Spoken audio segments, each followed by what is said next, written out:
بانی P T I کے Twitter handle سے شیئر ہونے والی سقوط ڈھاکہ سے متعلق ویڈیو پر تحریک انصاف مشکل میں آ گئی ہے۔ پارٹی رہنماؤں کی جانب سے وضاحتوں کا سلسلہ جاری ہے، جبکہ بانی پی ٹی آئی نے ایف آئی اے ٹیم کو اپنے سوشل میڈیا اکاؤنٹ سے شیئر ویڈیو پر جواب دینے سے انکار کر دیا ہے۔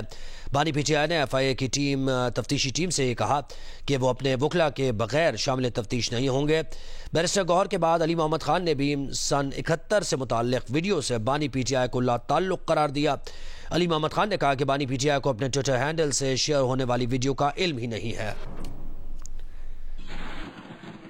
یہ جو کوئی ویڈیو ہے، عمران خان صاحب کو اس کا علم نہیں ہے۔ عمران خان صاحب کا نقطہ بڑا سمپل ہے۔ ہم 1971 میں کیا ہوا، کس نے کیا کیا، یہ نہ اس کا وقت ہے، نہ اس پہ ہم نے کوئی بات کرنی ہے۔ ہمارا نقطہ سیاسی ہے، وہ غلطیاں نہ دہرائیں جو غلطیاں ہم نے 71 میں یا اس کے بعد سن 88 میں یا اس کے بعد سن 90 میں یا 97 میں یا 2002، 13 یا 18 میں کی ہیں۔ پاکستان کی سیاست میں اسٹیبلشمنٹ کا رول نہیں ہونا چاہیے۔ جب اسٹیبلشمنٹ کا رول آئے گا تب تک ہم اعتراض کریں گے۔ اصل مسئلہ یہ ہے کہ اکاؤنٹ کہاں سے آپریٹ ہو رہا ہے اور کون کر رہا ہے۔ عمران خان صاحب کی کوئی بھی چیز آئندہ سے اگر ٹویٹ ہوگی وہ تب ہوگی جب عمران خان صاحب کے 100% نالج میں لے آیا جائے۔ وزیر دفاع خواجہ آصف نے تحریک انصاف کو مفت مشورہ دیا ہے کہ اگر کشیدگی کم کرنی ہے تو بانی پی ٹی آئی اپنا منہ بند رکھیں۔ جیو نیوز سے گفتگو میں خواجہ آصف نے کہا کہ پی ٹی آئی کی جانب سے مجیب الرحمان سے متعلق ٹویٹ سے پیچھے ہٹنے کی کوشش کی جا رہی ہے، لیکن انہیں لگتا ہے کہ بانی پی ٹی آئی کشیدگی کو بڑھانا چاہتے ہیں۔ تو یہ کشیدگی اگر کم کرنی ہے تو میرا خیال ہے کہ جو بانی تحریک انصاف جو ہیں ان کو اپنا منہ بند رکھنا چاہیے، اور کشیدگی اگر وہ چاہتے ہیں، کشیدگی مجھے شک ہے وہ کشیدگی کو مینٹین کرنا چاہتے ہیں، بلکہ اس کو ہائٹن کرنا چاہتے ہیں، اور دوبارہ کوئی پھر جو ہے 9 مئی والی سچویشن جو ہے کریٹ کرنے کی وہ کوشش کر رہے ہیں اس کے ساتھ جو ہے۔ اب رہ گیا جو آپ نے مجیب الرحمان والا جو مسئلہ انہوں نے ٹویٹ کیا ہے، اس سے ریٹریٹ کرنے کی یا اس سے پیچھے ہٹنے کی کوشش جو ہے پوری طرح پی ٹی آئی والے کر رہے ہیں، اور محترم گوہر صاحب جو ہیں انہوں نے اس کے سلسلے میں بیان بھی دیا ہے کہ ان سے کانٹینٹ جو ہے وہ اپروو نہیں کرایا گیا تھا۔ اتنے ٹویٹس ان کے حوالے سے آتے ہیں بانی پی ٹی آئی کے کہ وہ یہ پہلی دفعہ ہے کہ ان کو ریٹریٹ کرنا پڑا ہے، جس کی وجہ یہ ہے کہ اس کا ایک ری ایکشن آیا ہے کہ آپ مجیب الرحمان کے ہماری تاریخ کا ایک افسوسناک باب ہے، اس کے وہ کردار ہیں۔ میرا ایک اپنا اوپینین ہے اس کے بارے میں جو ٹریجڈی ہوئی 97 میں، اس لیے میں اس کو ڈریگ نہیں کروں گا اس چیز کو اس میں، لیکن اس کو اس سلسلے میں آج کے ماحول کے اندر جو ہے اس کو جو ہے اس طرح ایمپلیفائی کرنا، اس طرح اس کو بڑھاوا دے کے ایک ٹویٹ کے ذریعے سامنے لانا، میں سمجھتا ہوں یہ ایک ڈیلیبریٹ کوشش ہے کہ آپ ٹینشن اور کشیدگی بڑھانا چاہتے ہیں۔ آگے بڑھتے ہیں۔ سیکورٹی فورسز نے پشاور کے علاقے حسن خیل میں خفیہ اطلاع پر کارروائی کرتے ہوئے 2 انتہائی مطلوب دہشت گردوں کو ہلاک کر دیا ہے۔ آئی ایس پی آر کے مطابق ہلاک دہشت گرد ایاز عرف محمد اور احمدی عرف کوچی فورسز اور شہریوں پر حملوں میں ملوث تھے۔ آپریشن 30 اور 31 مئی کی درمیانی شب دہشت گردوں کی موجودگی کی اطلاع پر کیا گیا۔ آئی ایس پی آر کے مطابق علاقے میں مزید دہشت گردوں کی موجودگی کے پیش نظر کلیئرنس آپریشن جاری ہے۔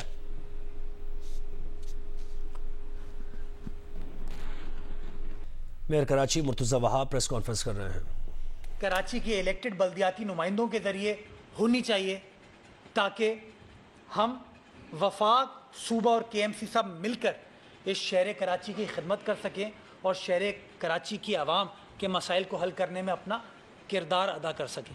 آخر میں صرف یہ کہنا چاہوں گا کہ ہمیں وفاق کی طرف یا صوبے کی طرف اس لیے دیکھنا پڑتا ہے کیونکہ ہم اپنے ٹیکسیشن کے نظام کو صحیح نہیں چلا پاتے۔ ہر شہری کا یہ رائٹ ہے اس کی خدمت کی جائے، اس کے مسائل کو حل کیا جائے، لیکن سرکار کا بھی یہ رائٹ ہے کہ وہ اپنے ٹیکس کے نظام کو چلائے۔ سرکار اپنا کام کرے، شہری اپنا کام کرے۔ میں سمجھتا ہوں ایک بہترین پبلک پرائیویٹ پارٹنرشپ سے ہم اپنے شہر قائد کی اور زیادہ بہتر طریقے سے خدمت کر سکتے ہیں، اس کے مسائل کو حل کرنے میں اپنا کردار ادا کر سکتے ہیں۔ اللہ تعالیٰ ہم سب کو یہ توفیق دے کہ ہم اس شہر کی رونقوں کو، اس شہر کی تعمیر و ترقی کے हम ज़ामिन बन पाएँ और उसको मेक श्योर कर पाएँ। पाकिस्तान जिंदाबाद। ये था कि लोगों से पैसे मांगते हैं तो सबूत तो देना पैसे मांगने के, कि नहीं हवाई बातें होंगी। हवाई बातों पे तो मेरे ख्याल में कहीं पे भी कोई अमल नहीं होता। आप सबूत दें। जिधर भी हमें कहा गया है कि इस आदमी ने नंबर को आगे पीछे करने के, ट्रक के नंबर को, ये उनको भी हमने सस्पेंड किया हुआ है। यहाँ तक कि हमें धमकियाँ भी दी गई हैं, लेकिन हमने इस पे भी लोगों को सस्पेंड किया है कि ये चेक आपके साथ क्यों थे, ये चेक आपने अपने साथ रखे थे। हमने कहा है कि 24 घंटे के अंदर अंदर चेक देने हैं। तो बाज़ औक़ात चेक जो है वो इसी वजह से भी लेट होते हैं। इस साल चेक इस वजह से लेट नहीं होते, वो इस वजह से भी लेट हो सकते हैं कि अगर आपके पास चेक है या आपका अकाउंट है उसमें कल रिलीज हो रहा है, आज उसमें नहीं है, और तो कल तक। Mayor Karachi Murtaza Wahab press conference कर रहे हैं। दूसरी तरफ खैबर पख्तूनख्वा काबीना के अरकान भी प्रेस कॉन्फ्रेंस कर रहे हैं। इस्लामाबाद की इंसदाद दहशतगर्दी अदालत ने दफ़ा 144 की खिलाफ वर्जी के केस में बानी PTI को 28 जून को पेश करने का हुक्म दे दिया है। अरफा फिरोज ज़की ने हमें ज्वाइन किया है। अरफा बताइए डिटेल्स क्या है? देखिए, ये दफ़ा 144 और दहशतगर्दी की दफ़ात के तहत जो है वो थाना रमना में बानी PTI और दीगर जो PTI के रहनुमा थे उनके खिलाफ जो है वो आज समाअत थी, उनके खिलाफ मुकदमा जो है वो दर्ज किया गया था। तो आज उस पर शिबली फराज, वासिफ क़य्यूम और अली नवाज जमान वो अदालत आज पेश हुए थे। लेकिन जो कुछ रहनुमा थे जिनमें बानी PTI और बाकी जो रहनुमा थे वो आज अदालत पेश नहीं हुए। तो जज ताहिर अब्बास सिप्रा ने जो है वो इस पर आज हुक्मनामा जारी किया। उन्होंने कहा कि जो बानी PTI हैं वो चूंकि अडियाला जेल में मौजूद हैं और सजा याफ्ता हैं, तो उनको 28 जून को जो है वो अदालत जाती हैसियत में जो पेश किया जाए ताकि उनकी जो है वो हाजिरी जो है वो लगाई जा सके। इसके साथ साथ ये भी बताएं, चूंकि मुराद सईद, अमाद अजहर, फरूख हबीब और हसान न्याजी समेत मुख्तलिफ जो रहनुमा थे वो आज अदालत पेश नहीं हुए, तो उनके जज ताहिर अब्बास सिप्रा ने जो वो काबिल जमानत वारंट जो है वो गिरफ्तारी जारी कर दिया है और ये अब 28 जून तक जो समाअत मुलतवी कर दी है। उसमें बानी PTI को आइंदा समाअत पर जाती हैसियत में पेश करने का जो हुक्म भी दे दिया। जी बहुत शुक्रिया अरफा फिरोज ज़की।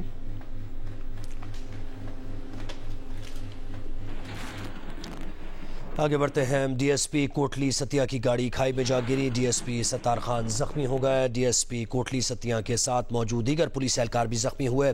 DSP सत्तार खान और दीगर जख्मियों को तहसील अस्पताल कोटली सतिया मुंतकिल किया जा रहा है इस वक्त।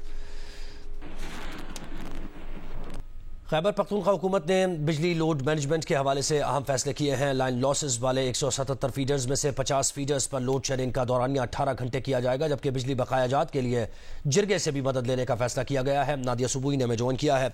नादिया बताइएगा इस फैसले से मुतालिक।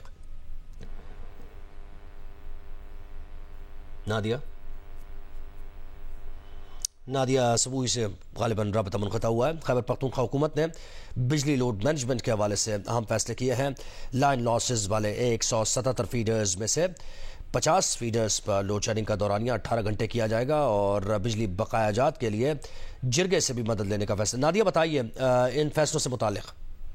जी बिल्कुल, खैबर पख्तूनख्वा में जो तवील गैर लानिया की और वज़ीर आला ने भी बाकी फैसले हुए, जिसके बाद लोड मैनेजमेंट एक्शन प्लान तरतीब भी दिया गया है, जिसके तहत मुख्तलिफ फैसले किए। फैसले पर अमल दरामद के लिए कमिश्नर पुलिस और अरकान इस्लामी से मुशावरत कि 177 फीडर्स पर 18 घंटे की लोड शेडिंग की जा रही है और जहां पर लाइन लॉसेस हैं वहां पर कोशिश की जा रही है कि कम से कम लोड शेडिंग की जाए और सार्फिन को ज्यादा से ज्यादा। जी बहुत शुक्रिया नादिया सुबुही। लाहौर में बेकरी आइटम्स की कीमतें बदस्तूर बरकरार हैं। नोटिफिकेशन पर ताहाल अमल दरामद न हो सका। ज़िला इंतजामिया ने 3 रोज़ कबल बेकरी आइटम्स में कमी का नोटिफिकेशन जारी किया था। नुमाइंदा जियो न्यूज़ हफ्सा उस्मान तफसीलात बताएंगे।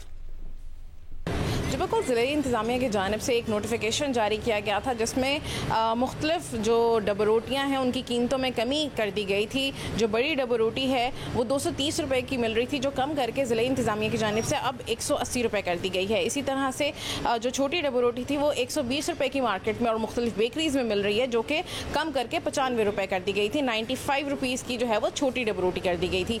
मगर इस नोटिफिकेशन को किए गए भी 3 रोज़ से ज़ायद का अर्सा गुजर चुका है, मगर अभी तक जो है ہے وہ किसी भी बेकरी पे जो है वो कीमतें कम नहीं हो सकी। अगर आपको हमारे कैमरामैन दिखाएं तो यहाँ पे ये एक नॉन ब्रांडेड जो ब्रेड है वो रखी हुई है, इसकी कीमत भी जो है वो 190 रुपये है। अभी तक इसकी भी कीमत कम नहीं की गई। इसी तरह से जो ब्रांडेड डबल रोटियाँ हैं आप उसमें देख सकते हैं, इसकी भी कीमत जो है वो कम नहीं की जा सकी। इसकी भी कीमत उसी तरह से जो डबल रोटी है वो उसकी कीमत जो है वो बरकरार है। 120 रुपये की ही ये अभी भी यहाँ पे मुख्तलिफ मार्केट्स में मिल रही है। बड़ी बेकरी पे अगर जाएँ तो वहाँ पे डबल रोटी की कीमत 280, 300, 310 भी वहाँ पे आपको मिल रही है। आवाम का यही कहना है कि फौरी तौर पर ज़िले इंतज़ामिया जो है वो इस पर चेक एंड बैलेंस रखे और मुख्तलिफ बेकरियों का विज़िट करे ताकि इनकी कीमतों को कंट्रोल किया जा सके। जी।